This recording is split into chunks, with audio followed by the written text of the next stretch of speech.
President Yoweri Museveni calls upon developed countries to make partnerships with African countries. Cabinet to retable bill to consider merging government ministries, departments and agencies.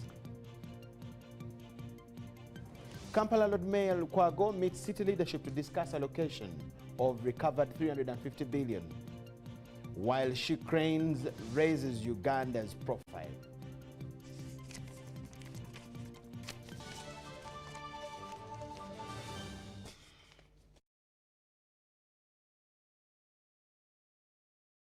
We thank you so much for tuning in, and let's start right away. My name is Micheal. Lukomwa. Elizabeth Nakakoni joins us for sign language interpretation.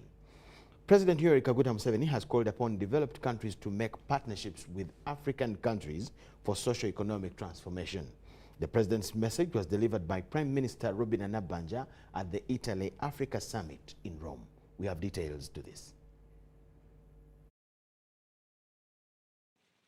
President Museveni says that there is need to consider partnerships that provide solutions. In his message, the president said that other solutions can be provision of easy access to affordable finance for agriculture, access to market regionally and internationally, and appropriate technology transfer.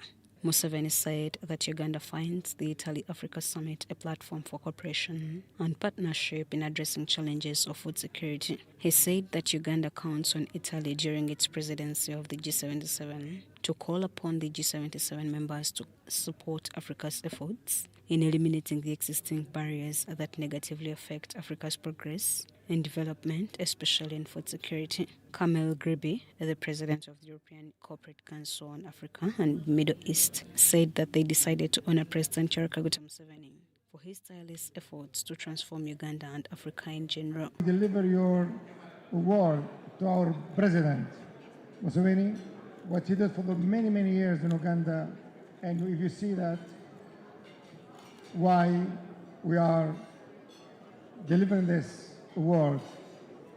And I think not better person like you, as my brother Prime Minister's sister, to receive this premium from a great man like Luigi Di Maio. Please. While receiving the award on behalf of the President, the Prime Minister of Uganda, Right Honorable Robin Anabanja, lauded ICAM for the recognition. Was a net exporter of refugees before Yoweri Museveni became a president. But now we host over 1.6 million refugees. And to me, that is a very, very big achievement. We usually have to have our brothers and sisters from the neighboring countries which have conflicts, and they come to Uganda. Uganda is a peaceful country. It is welcoming. And by the way, all this is possible because of our able president, Yoweri Kaguta Museveni. Please join me in thanking Yoweri Kaguta Museveni, the President of the Republic of Uganda. William Ruto, the President of Kenya, says that the entire world should now be focusing on Africa for development. It is the continent of opportunity, great potential, and a great future.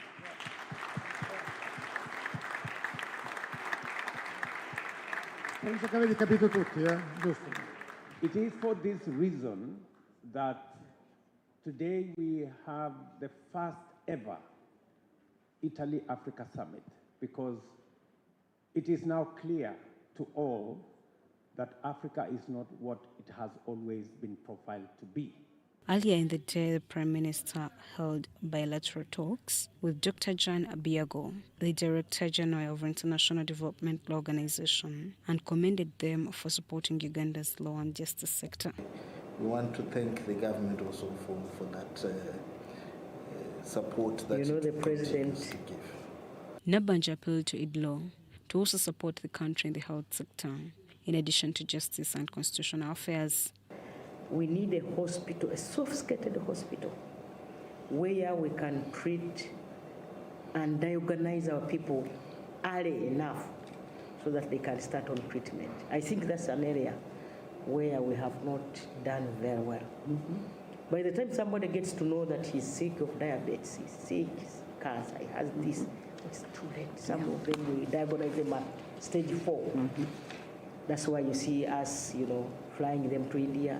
The Italy-Africa Summit that was opened by the Italian Prime Minister Meloni is on the theme Italy-Africa, a bridge for common growth. Shaidat Nasaku, UBC News. Minister for ICT and National Guidance, Dr. Chris Bariomunsi, has announced that the Cabinet will retable a bill to consider merging government ministries, departments, and agencies. The minister states that the objective of this move is to reduce administrative costs and improve efficiency. As Ivan Kahwa reports, Parliament will amend and repeal laws as we hear in this report. The Cabinet is slated to retable the bill to effect the rationalization of government agencies with the intent of administratively rearranging agencies to improve efficiency in service delivery. Parliament shall be charged with amending and repealing the laws to allow for the merging of government agencies, especially those formed by an act of Parliament. And the cost of administration also was getting higher and higher. So in an effort to cut down the costs of administration, the move intends to eliminate duplication of roles and ensure agencies are accommodated into their mother ministries without affecting the status of service delivery. the intention is to bring back, say, NADS into Agriculture Ministry. It can be a department. Yes, eventually some people might, in the arrangement, there are those positions, say you will find the ministry has a procurement officer, NADS has a procurement officer. For some of those positions, some people may not fit into the new arrangement. But the discussion was those who failed to fit in the new arrangement should be posted elsewhere within the government, especially those common cadre positions. The Minister for ICT and National Guidance stated that some parallel institutions in government will not be considered in this phase of rearrangement.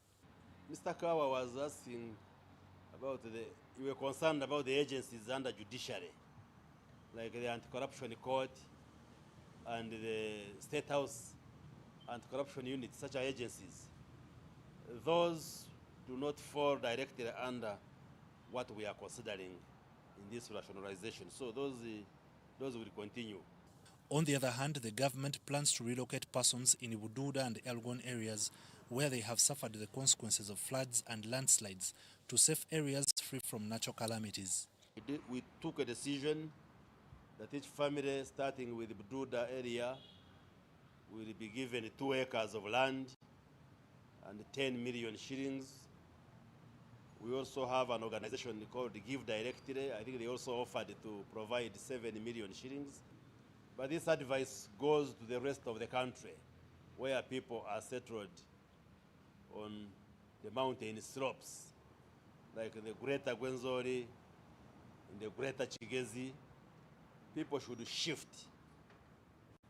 from those slopes of mountains to areas which are flat and areas which carry less risk. As students return to school, government has reiterated that only licensed and authorized schools are permitted to reopen.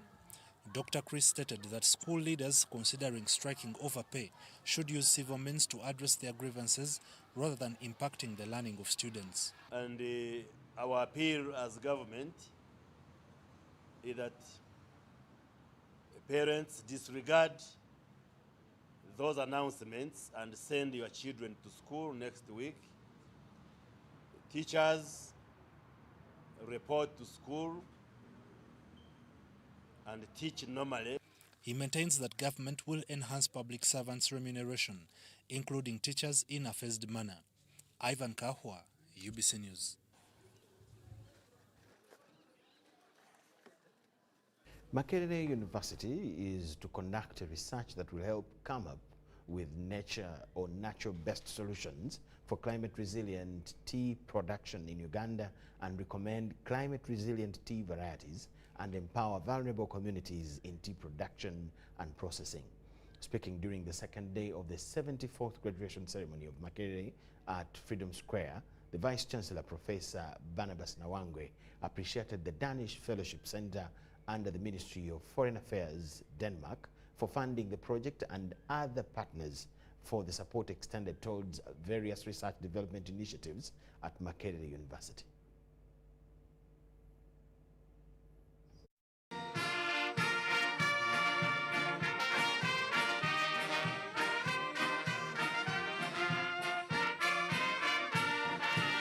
Makerere University has entered its second day of the 74th graduation ceremony, which has seen students from the College of Education and External Studies and the College of Agriculture and Environmental Science graduate with degree of Doctorate of Philosophy, Master's degrees and Bachelor's degrees. Health Tutors College Mulago has presented 160 graduates through the College of Education and External Studies, which it affiliates to, who have been awarded with bachelor's degrees in medical education. These have been trained in pedagogical aspects, how to conduct training in theory, technical and discipline. The degree of Bachelor of Medical Education of Makerere University. At the same time, we also skill them with the technical aspect of their discipline, whereby we take them to the clinical area and they are able to look into the current conditions which are existing in the health facilities so that they are able to teach the students the current conditions that are existing in the health facilities. The College of Education and External Studies has supported and mentored lecturers in developing 1,300 quality and inclusive online learning courses across all colleges, and by June 2024, more than 3,000 courses will have been transformed. Under the College of Agriculture and Environmental Science, researchers developed solar power cookers that will help revitalize cooking practices, hence mitigate environmental consequences of traditional cooking practices. Funded by the Danish Fellowship Center under the Ministry of Foreign Affairs of Denmark, the project, known as Nature-Based Solutions for Climate-Resilient Tea Production in Uganda, is envisaged to sustainably bridge the tea yield gap in Uganda by developing research-based NBS and nature-based solutions for enhanced climate resilience of tea production systems. The project will identify and quantify climate change impacts on tea yield and quality in Uganda. Justin Chilamaloa, a lecturer at Gulu University, has been awarded with a degree of Doctorate of Philosophy. He made a research on the impact of climate and land use, land cover change on water quality in Mount Elgon region. He expressed the need for policymakers to invest in water quality management. With a lot of water coming into the rivers, with poor river bank management, because the wetland will have been destroyed, we shall have a lot of silt and many contaminants being washed into the water. But that will translate into a lot of water downstream. Now, a lot of water downstream, meaning the people in the lower end will have serious issues of flooding. And not only flooding, the water quality is going to be bad. Infrastructure that can withstand flooding, you have seen now bridges have been collapsing. So we know for the fact that these problems is going to escalate in future. So the bridges, where it needs to be repaired, should be done now. Where it needs to be reinforced should be done now. The water treatment centers should be expanded to enhance capacity, both human and... Solving global challenges of climate change requires afforestation. However, what will people eat when they use their land for cultivation to plant trees? Esther Kemigisha, who was also awarded a Doctor of Philosophy, recommends for payment for environmental services for forest conservation. Getting 100,000 in a hectare, and I want to still get that 100,000. I was getting it from maize, but now you are telling me, no, please plant eucalyptus, an example. So I need to be compensated. What I was getting from the eucalyptus, if I am getting it in another way, and then, so we have your livelihood sustained, but you also have the trees.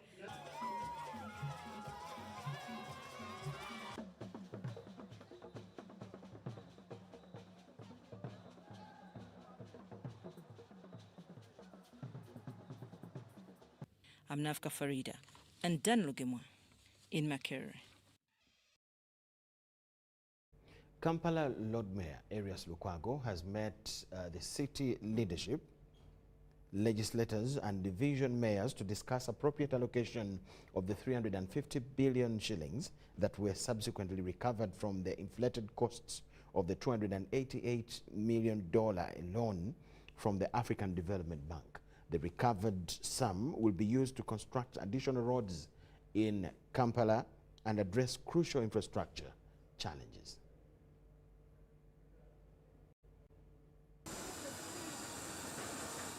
In 2015, the government of Uganda entered into a loan commitment with the African Development Bank to finance the rehabilitation of critical city roads under 5 different lots.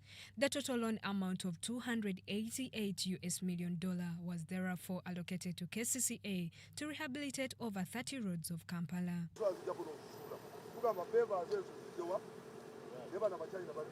Lord Mayor Arias Lukwago, however, challenged the billions spent on services allocated to these roads, hence triggering a probe into the alleged inflation.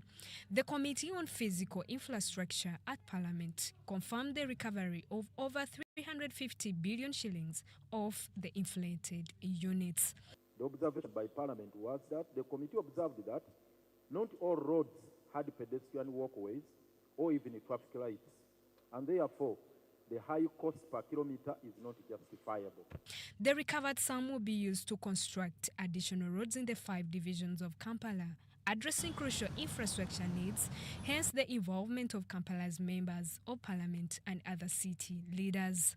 KCCA made an in-house organization, and they realized that quite lots of money that were not considered at that time, and this money is estimated to be around 350 billion.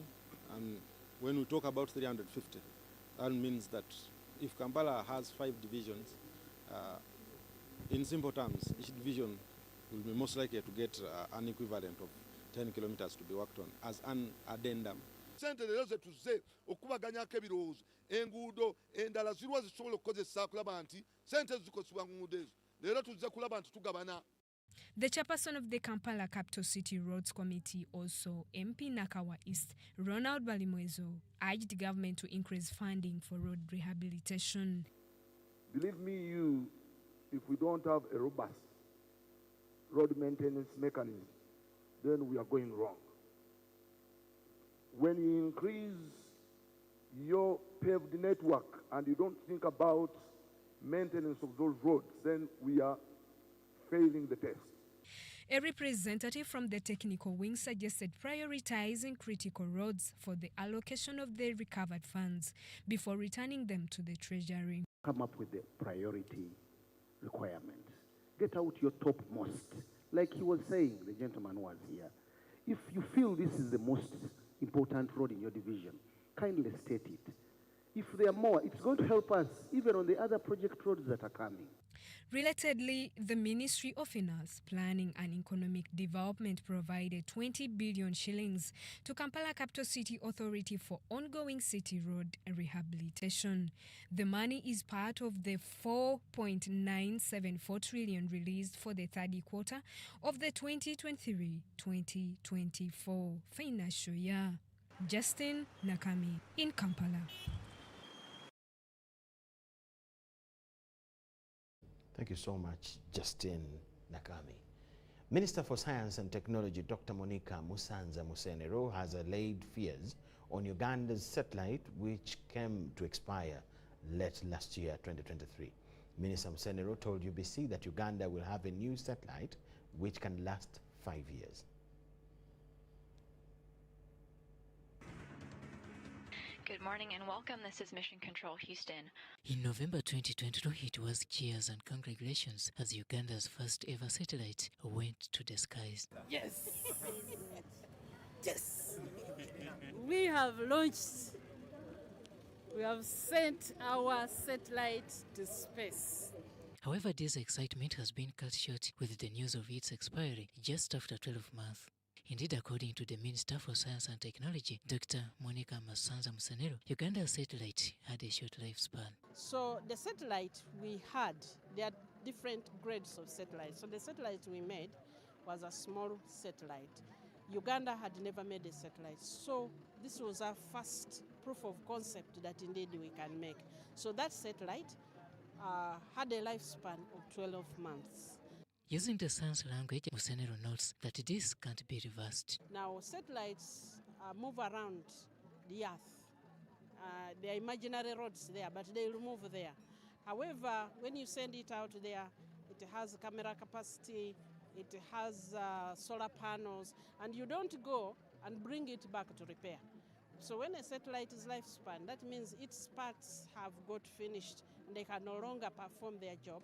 They are pulled to another outer space. We call it de-orbiting. Our satellite lasted 12 months. Musenero and team are now looking at having another satellite for Uganda. So are we looking at having another? Yes, soon. I will not tell you when, because you started to kumanja nyo. But we are cooking. When we are ready, we are going to come. When we are ready, we are going to come. You know, you didn't know that we were working on it. We are working 24 hours. We are working. But how about the question of the cost implications for the satellites? Ugandans feel they invested a lot just for 12 months. No, you see, Ugandans, people exaggerated it to them. We actually did not pay for the making of that satellite. We paid for 3 engineers. We paid their tuition and maintenance to train in Japan. And as a part of their work, they made that satellite. So then, by the time I became minister, the former ministry had paid for some equipment. But that equipment is for the ground station, and that equipment is there. So the only money we have spent was to renovate in Poma and create the ground station. And the ground station is there, it's working. You see, once you make a satellite, and also when you have a ground station, then you can work with friends and get some data from their satellites. So we are now, being that we had a satellite, we joined that family so we can get data from other people's satellites. But everybody wants their own. So our focus is now to make our next satellite possibly which can stay up to 5 years. Robert Nyango, UBC News. The Uganda Bureau of Statistics and United Nations system in Uganda have launched the $41 million joint program of data and statistics in Uganda to improve quality, relevance and use of SDG data and statistics in Uganda. While launching the program, the first Deputy Prime Minister, Rebecca Alitwala-Kadaga, said it will help reflect on the progress of social and economic development across all sectors.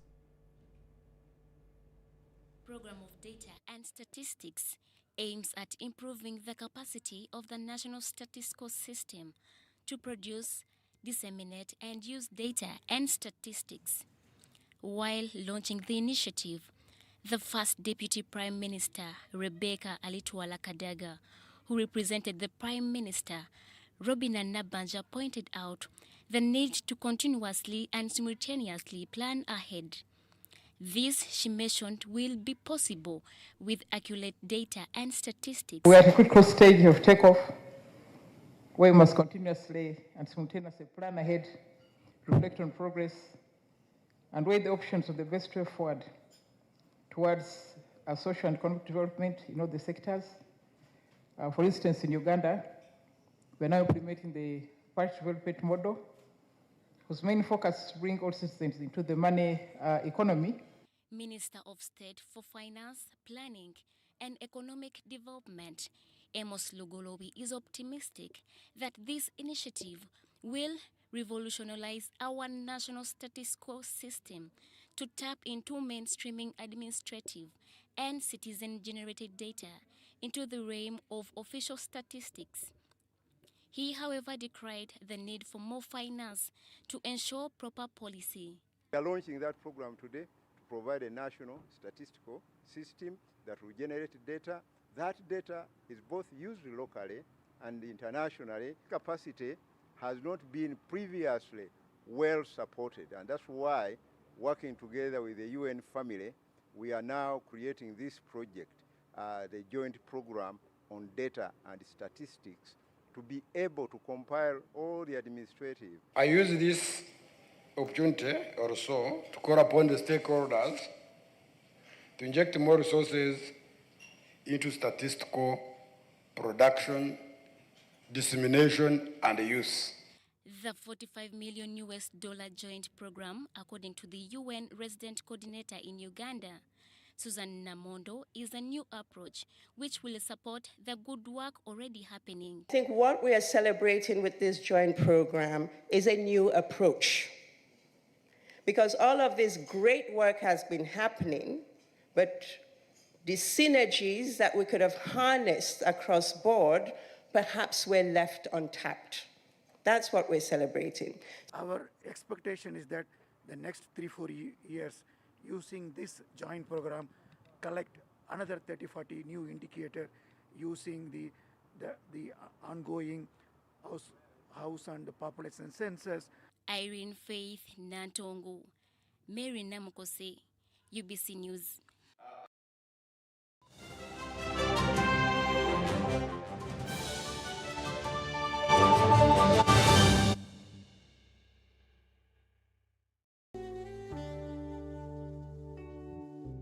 Metu Bus Industries, Namamve, the manufacturers of buses for transporters, schools, tour operators, and special purpose vans and any customized vehicle. Metu Bus Industries offers a range of buses known for safety, comfort, and reliability. Depending on your needs, a bus can simply be a point A to point B people mover with just seats, or a special design that includes power outlet, Wi-Fi, television, refreshment center, and any other specification. Buy your buses from Metu and support industrialization of Uganda.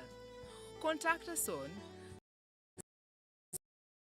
0788 118 0782 030303.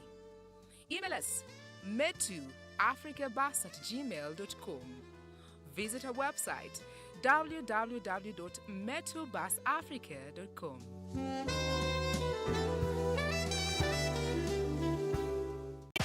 Have you packed more with Harbour jelly and Harbour foam? Yes, we packed. It will protect your skin from skin rashes. More with pack.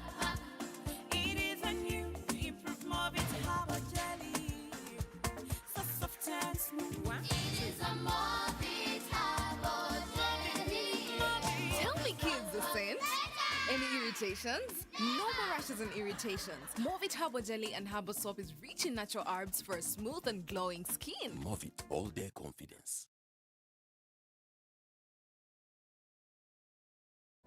The government of Uganda and the Uganda Bureau of Statistics is calling upon all stakeholders such as the chief administrative officers, city mayors, resident city commissioners, city clerks, city and division councillors, wards and LC chairpersons, as well as the residents and business communities to cooperate with the UBOS field teams as we embark on advanced preparations to conduct the National Population and Housing Census on the 10th of May 2024. The census will be a 10-day exercise to obtain statistical data and information that will be used for planning and policy formulation, including information on 1. How many we are, 2. Where we are, 3. How we are living, 4.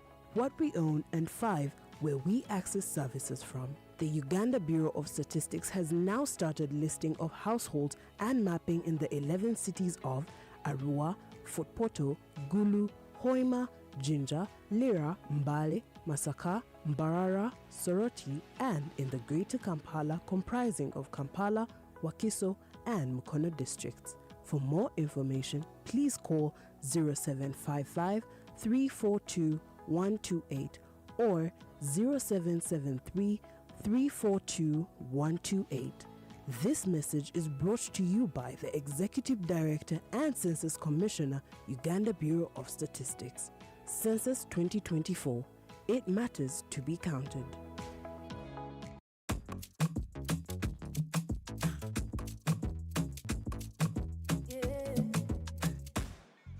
Enyonta eno bwe nnuma nga nywako ku miruta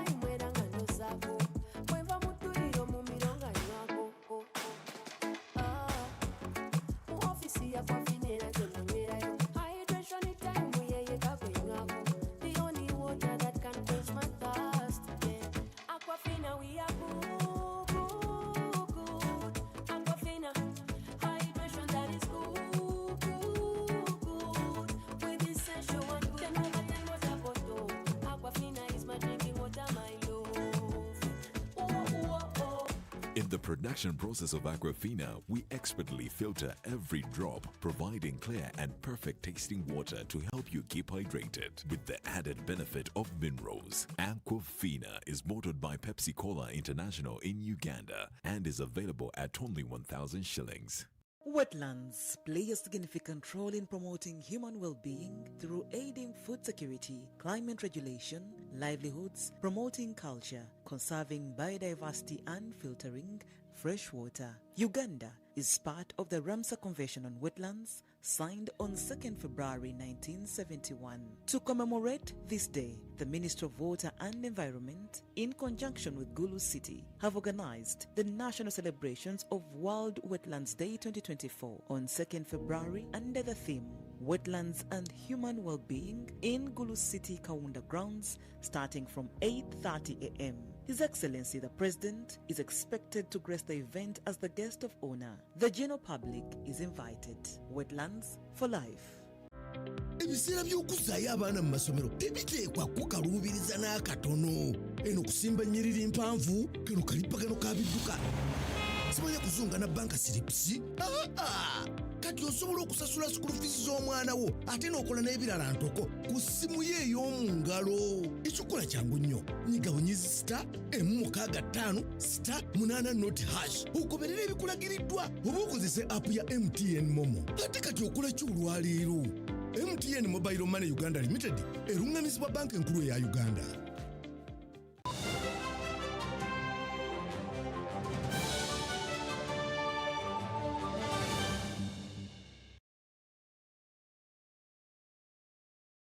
Welcome back from the break. It's UBC News Tonight. Relatives of the 18 allegedly missing persons have stormed the High Court's Civil Division, asking the court to compel those responsible to produce their relatives. The petition has been filed against the Attorney General through the petitioner's lawyers.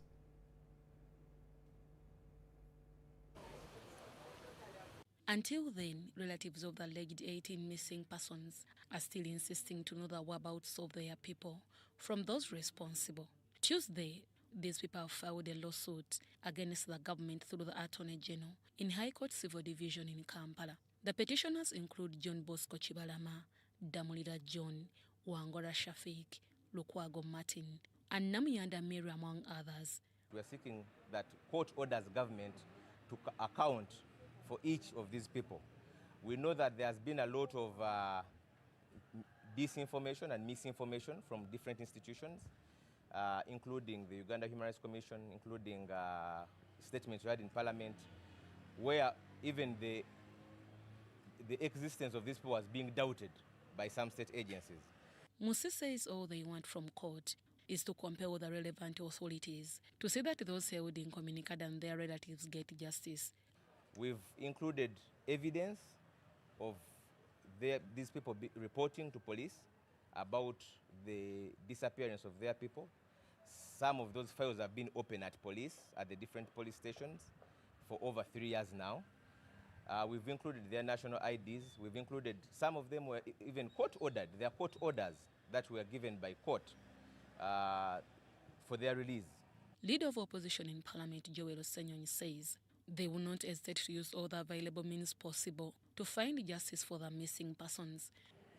This issue, there's been many attempts to try and cause us to drop the ball, plus the families, to try and slow us down in demanding for these missing persons. They've done all manner of things. Initially, they said these people don't exist. Among those present at the filing of the case was the NUP Secretary General Lewis Lubongeya. One of the things we need to tell you is that this is not the first case we are filing. As he has told you, many of these people have court orders, what we call habeas corpus orders, but those orders were not respected. Some of the relatives of the alleged missing persons who filed the petition say all they want from court is justice and the whereabouts of their people. So this proves that Chibalama John Bosco is a human being and is there. So he was taken. I'm demanding my husband. Bana mutuyambe, mutulekulira abana oba baliyo oba baafwa tumale gaziika. Kubanga ffe Uganda waffe tukimanyi nti Some of the alleged missing persons are said to have disappeared between 2019 and 2022. Judge Esther Nambaye will preside over the case come 8th April 2024.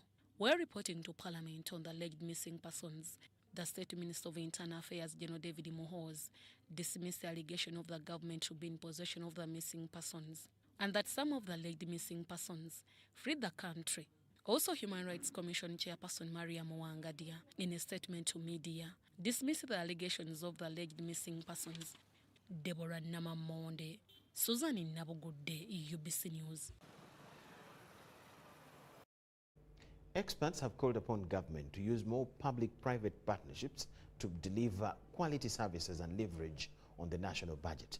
This call comes at a time when government is finalizing the process of drafting the national budget for financial year 2024-25.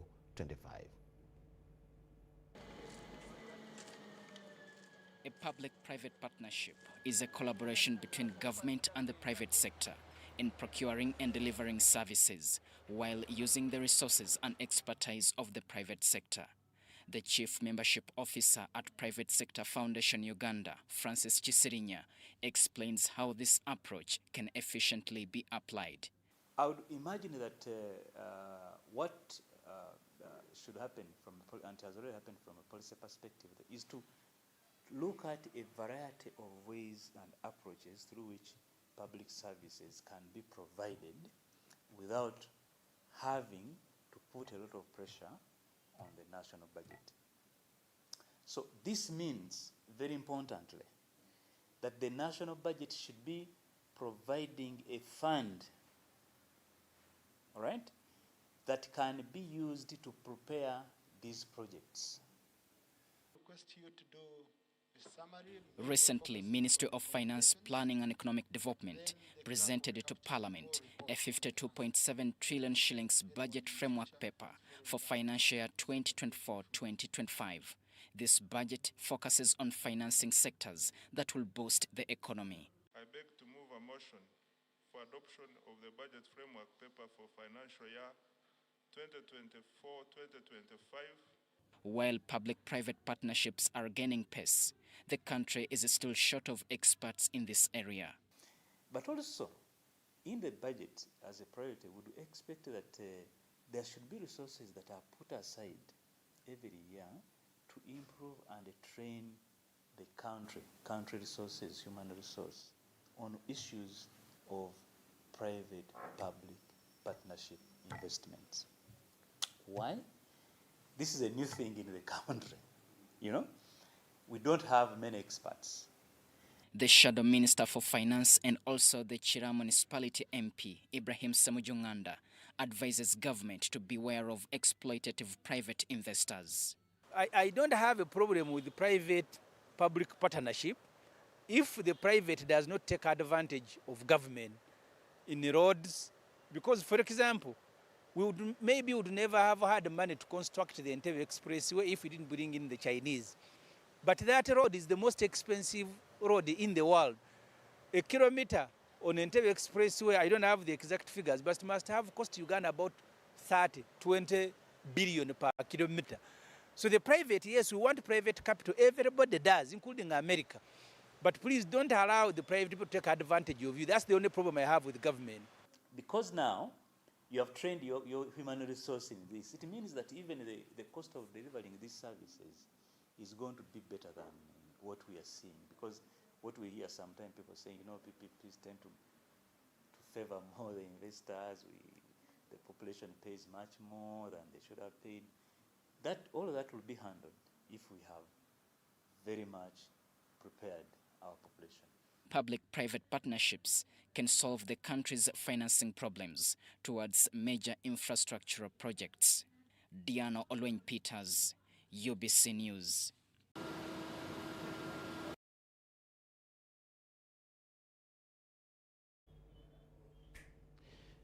Uganda showcased a remarkable performance after emerging 6th out of the 38 nations that took part in the Euro-Asian Schools Debating Championships in Istanbul, Turkey. Various schools around the world have participated in Eurasian School Debate in Turkey, where Uganda was represented by Namilyango College. Different topics were discussed among the learners, and Uganda emerged sixth, where Greece emerged as victor. Out of over 38 schools that participated internationally, that goes to show you the level at which these students are actually debating and their ability to articulate issues that are actually affecting the world at large. Moment, you come to appreciate the difference really in the levels of argumentation that we maybe have been used to as. One of the participants in the ESDC, John Bosco Mubiru, stated that they showcased debating skills among 38 nations and secured the sixth position, although they did not achieve victory. By the government actually help fund debaters just like any other national team, because when we go out there as debaters, we are also representing Uganda and we are trading Uganda at the end of the day.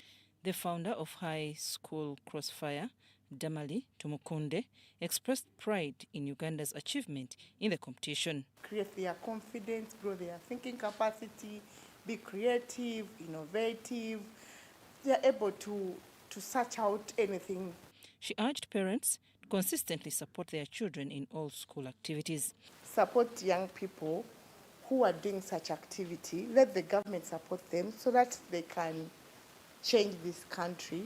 Namilyango represented Uganda after winning the 2023 Crossfire debate at Kololo. In a related development, the head office of the national chairman, Hajat Hadija Namialo, warned young girls to focus on studies for a better future.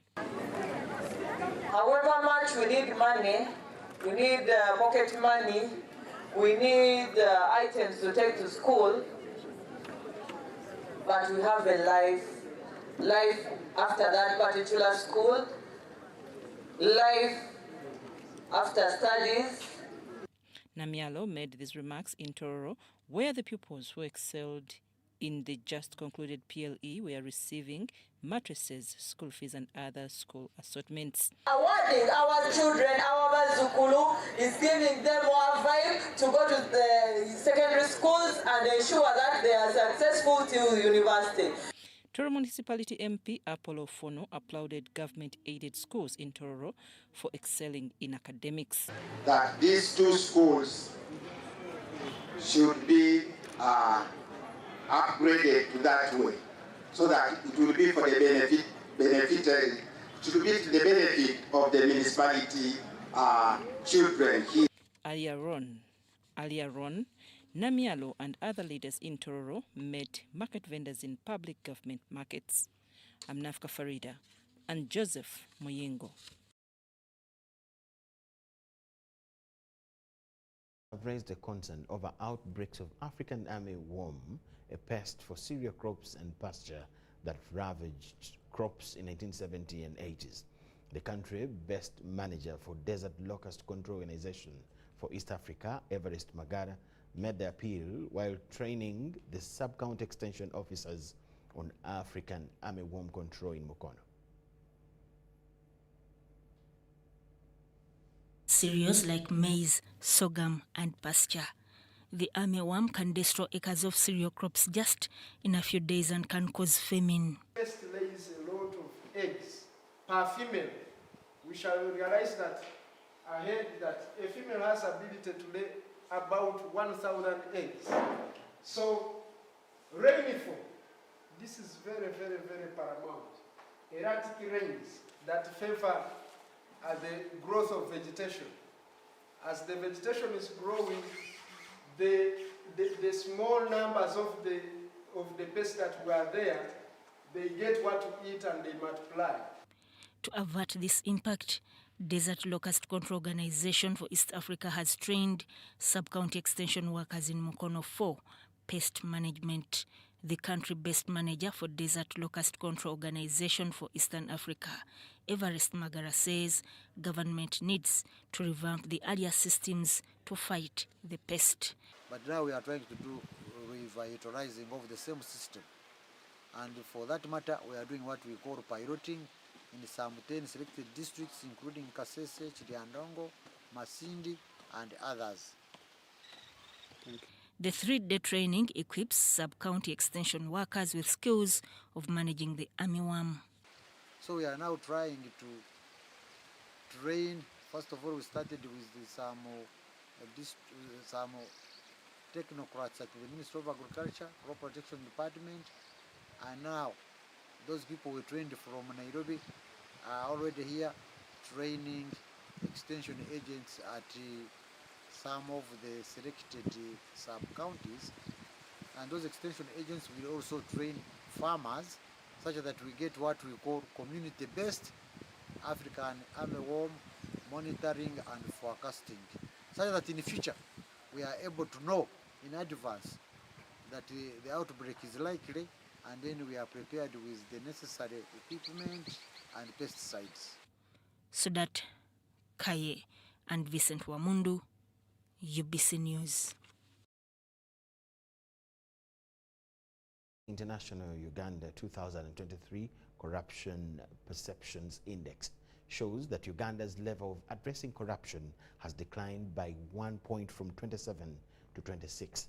The CPI ranks 180 countries and territories by their perceived levels of public sector corruption on a scale of 0, highly corrupt, to 100, very clean.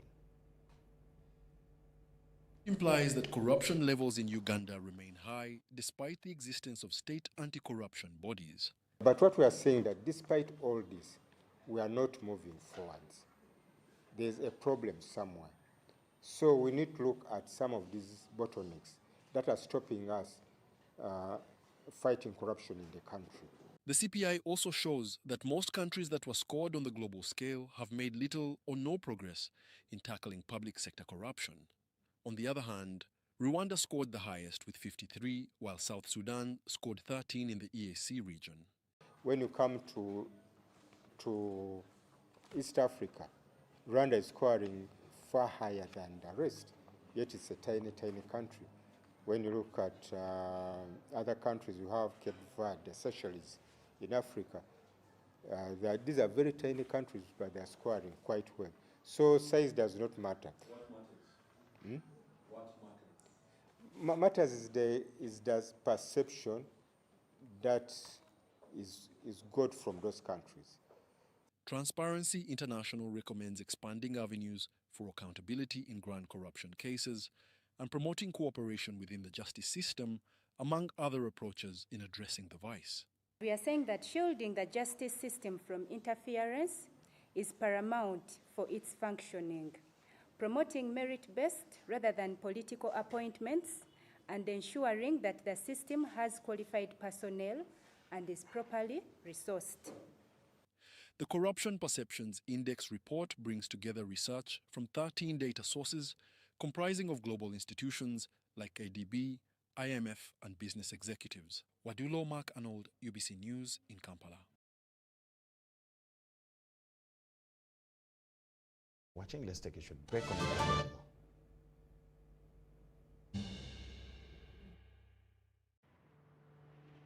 The energy of this land was born in the hearts of these men, of these women. It comes to life in the power of these colors and the memory of these scents. The energy of this land comes from here.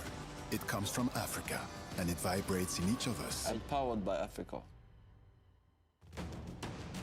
Oryx Gas, powered by Africa. Metu Bus Industries, Namamve, the manufacturers of buses for transporters, schools, tour operators, and special purpose vans and any customized vehicle. Metu Bus Industries offers a range of buses known for safety, comfort, and reliability. Depending on your needs, a bus can simply be a point A to point B people mover with just seats, or a special design that includes power outlet, Wi-Fi, television, refreshment center, and any other specification. Buy your buses from Metu and support industrialization of Uganda. Contact us on 0788 118586 or 0782 030303. Email us metu metobusafricabus@gmail.com. Visit our website www.metobusafrica.com.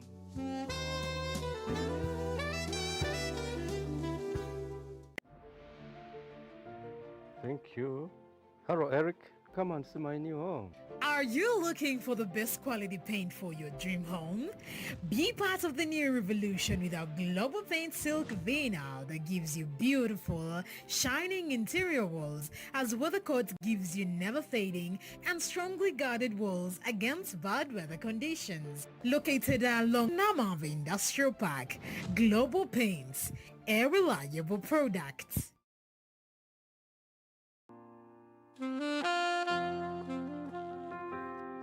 Welcome to Dade Nursery and Primary School Luzira, a school that gives your child a positive learning environment that makes them feel comfortable and safe. We are a progressive year-round nursery and primary school, providing a child-centered approach to early learning, collaborative family atmosphere, and a safe, inspiring environment that encourages exploration and creativity. Dade Nursery and Primary School offers a wide range of co-curricular activities that promote teamwork, physical and mental development, including ballet, soccer, basketball, piano, and home economics.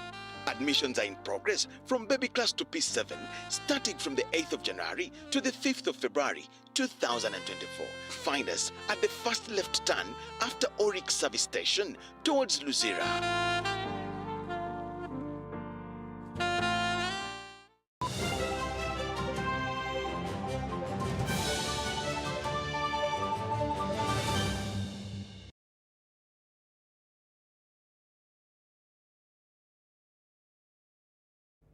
Dr. Jackson Eftier, a senior lecturer at the Department of Zoology, Entomology and Fisheries, College of National Sciences, Micheal University, calls upon the public, especially those dealing in fish, to embrace eFish portal platform. Dr. Jackson revealed this during the launch of this platform known as eFish portal platform at Mukono Zone Agricultural Research Institute.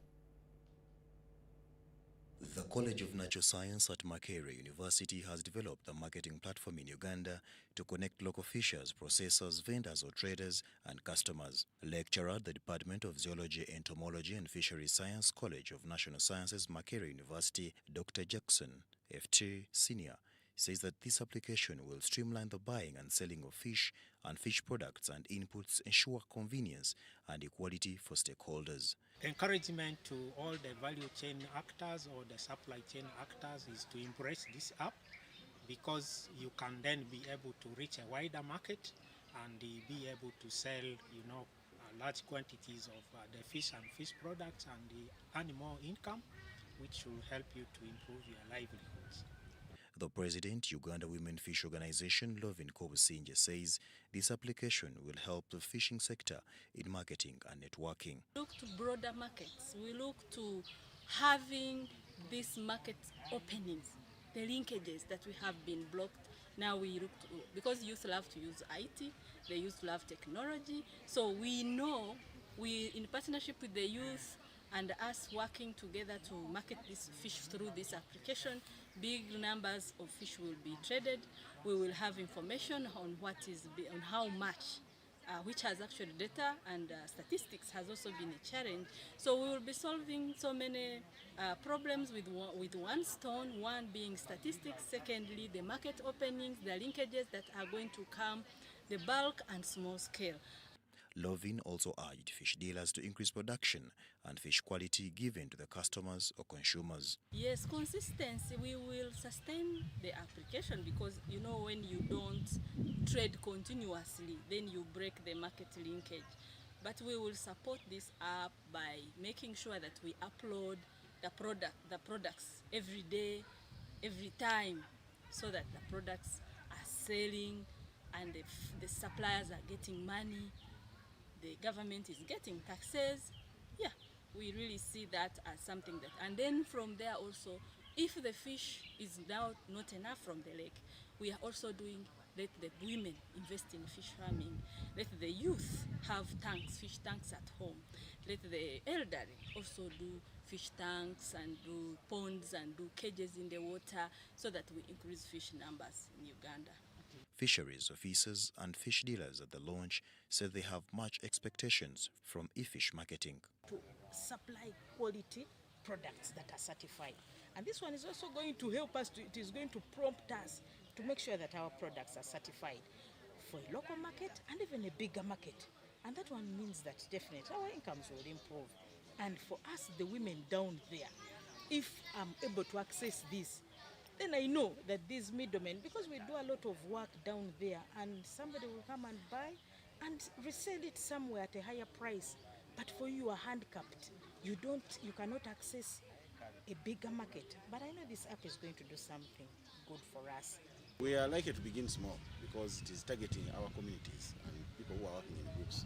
But we know that eventually, when it succeeds right at the community level and maybe in-country trade, it can be upgraded to feature into the regional markets and maybe international marketing later on. E-fish marketing platform is an innovative digital platform for connecting fish supply chain actors in Uganda. Story compiled by Kenneth Tanaba for UBC News.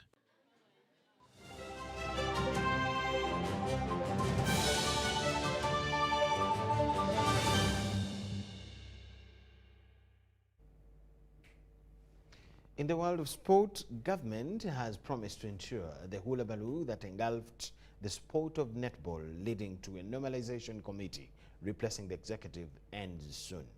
This highlighted the reception press conference for the national team, the She Cranes, that just ended 3 weeks of a tour in the United Kingdom.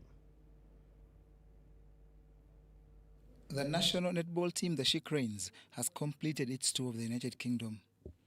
The team first played against Wales and won the series 2-1. If there are chances of promoting these girls or give them chances of being professionals, it could always be better, because once when they end up on a court like this, they always have that confidence. Who are we not to beat these teams which are ahead of us? In the Vitality Netball Nations Cup that had New Zealand, Australia and England, the She Cranes finished fourth.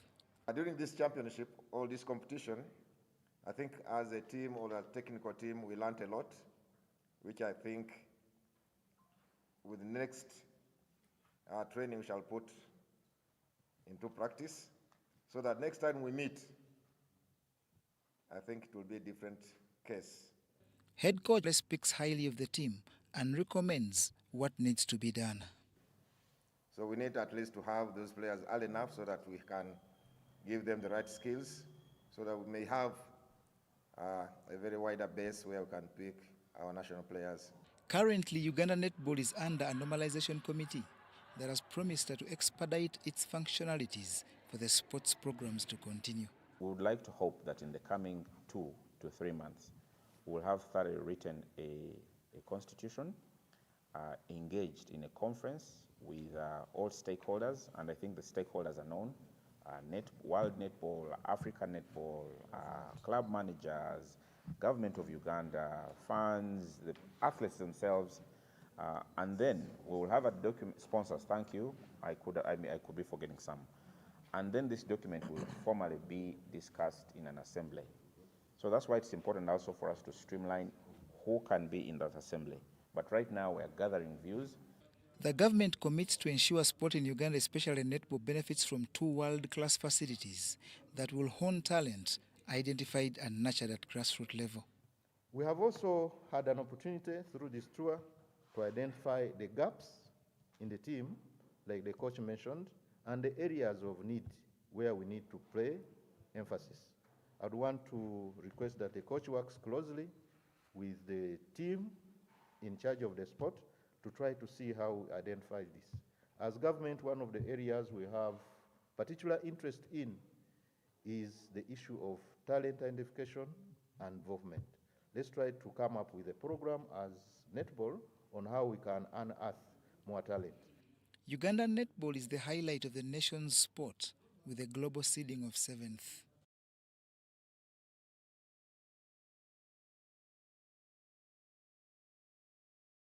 Champions of the Africa Cup of Nations were eliminated by hosts Ivory Coast in the round of 16 on Monday night after a 1-1 draw. We have the glimpse here. As Mane swings in across a little bit of space in the box, struck hard and into the back of the net. In yet another edition of the Africa Cup of Nations, the defending champions have been knocked out. This time around, Senegal is the culprit. Despite taking an early lead against hosts Ivory Coast in the round of 16 on Monday night, Senegal failed to hang on as the Elephants equalized to make it 1-0 with 4 minutes of regular time to spare. Touch inside, up against Mendy, and he finds the back of the net, and across the country, and all the substitutes run off the bench to celebrate with Kessié. The game ended in a draw, and the hosts qualified through penalties with a 5-4 score, meaning the Ivorians made it to the quarterfinals. The central defender, against the post! If he can convert this one kick of the ball, and he does! And Ivory Coast are through to the quarterfinals of the Africa Cup of Nations. They are joined by Cape Verde, who beat Mauritania by a 0-0. It's going to be a penalty.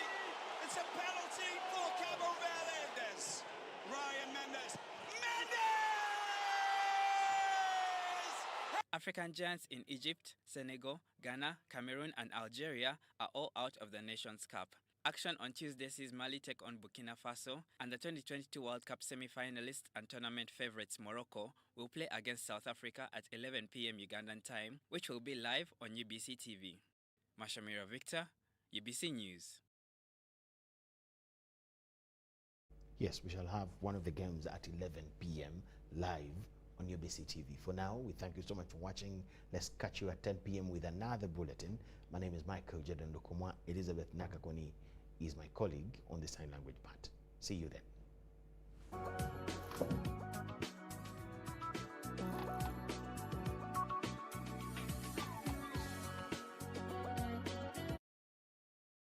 Inspiring Uganda.